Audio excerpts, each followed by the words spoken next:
Rotorua, smack bang in the heart of the North Island. This place has been attracting visitors since the 1800s, when it was known worldwide for its healing waters and its spa facilities.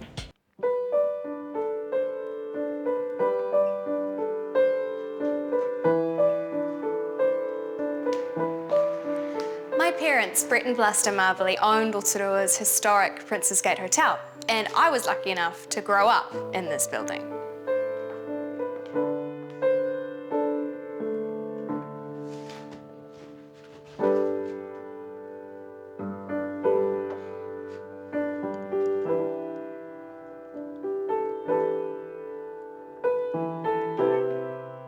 I remember practicing at this piano when I was just a little girl.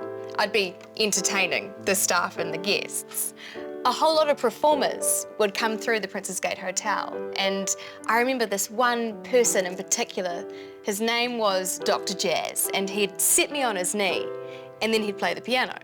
And from that moment on, whenever I saw a piano, I'd just make a beeline for them. And then my parents thought, well, maybe we should get her some piano lessons. By the time I was 13, I'd managed to somehow talk my dad into driving me to Auckland every Sunday for singing lessons. I was taught traditional classical technique, but I'm still really inspired by some of our greatest Māori singers, like Dame Kirita Kanua and my late uncle, Sir Howard Morrison.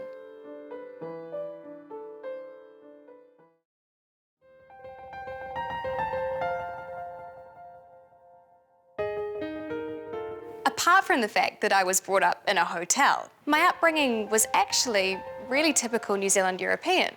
But I always felt like something was missing. I didn't discover my Māori heritage until I was about 8 years old.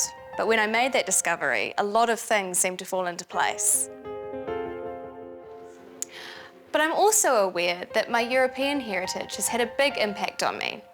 When I think about the challenges my grandparents and my great-grandparents faced to get here, I think I really have to thank them for my determination and tenacity.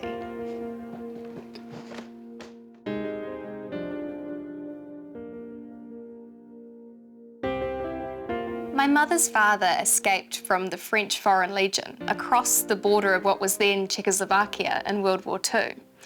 He left the country in search of a more peaceful existence here in New Zealand. And this Bible belonged to my great-great-grandmother. She gave this to her son when he left the Channel Islands in England for New Zealand. Given the tyranny of distance, I think she knew that she'd never see him again, and so this was probably to keep him safe. If you look in the back, even the family history has been recorded as the generations have gone by.